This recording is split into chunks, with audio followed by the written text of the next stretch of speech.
Mən sizə balaca çörəklər hazırlayacağam. Bu çörəklərdən siz dönər də hazırlaya bilərsiniz. Yəni çox dadlı alınır, yumşaq alınır. Bunun üçün bizə lazım olacaq 1 çay qaşığı droj və 1 xörək qaşığı şəkər tozu. Bunların üzərinə 2 stəkan yarım ilıq su əlavə edirsiniz və qarışdırırsınız. Su qaynar da olmasın, nə də soyuq olmasın.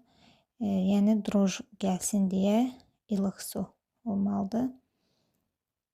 Bunları belə qarışdırıram.